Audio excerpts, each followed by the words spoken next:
यसो सोध्छु कि यदि यो सास फेरेको पनि पैसा तिर्नुपर्ने हुन्थ्यो भने नि त बिक्कालमै मर्थिस् होला। कसरी? अब कोहीले काहीँ नेपाली टाइम हो पैसा दिन 15-20 मिनट ढिलो हुँदाखेरि म त 15-20 मिनट सास फेर्दिनँ, पैसा नदिन्जेल सास फेर्दिनँ भनेर बस्थिस् होला। अनि 15-20 मिनट सास नफेर्दा त चुप लाग, जे बोल्छ। अब के को चुप लाग?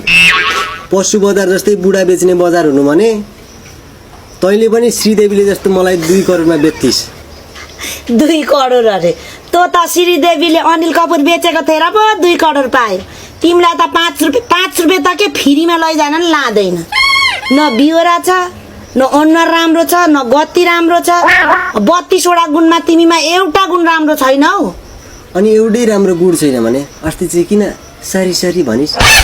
त्यो हाङ्गेको आमाले खम्बासीलाई कुटेको बेला तिमीलाई मैले कहिले सरी भने हौ? खोइ मलाई त थाहा छैन है। मान्छे दिनमा 2 मिनट बौलाउँछ अरे कि त्यतिखेर भने होला। मलाई त थाहै भएन। तै भएर हेर बुढा, जे भन कि सरी भनेको तिम्रो सम्पत्ति हो।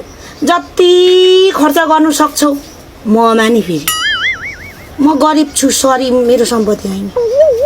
कुनै कुनै दिन त साह्रो चित्त दुख्ने कुरा बोल्छस् तैँले।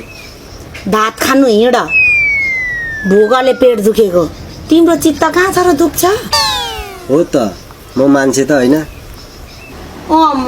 गिरीको छोरालाई गयो बाबालाई के भात खानु हिँड छिटो, तिमीसँग कुरा गर्नु छ। आमा खोइ? आमा धामीकोमा जानु भएको छ अघि नै, हिँड। अब कुरा चाहिँ गर होइन बुढी, तर यो किचकिच चाहिँ नगर है।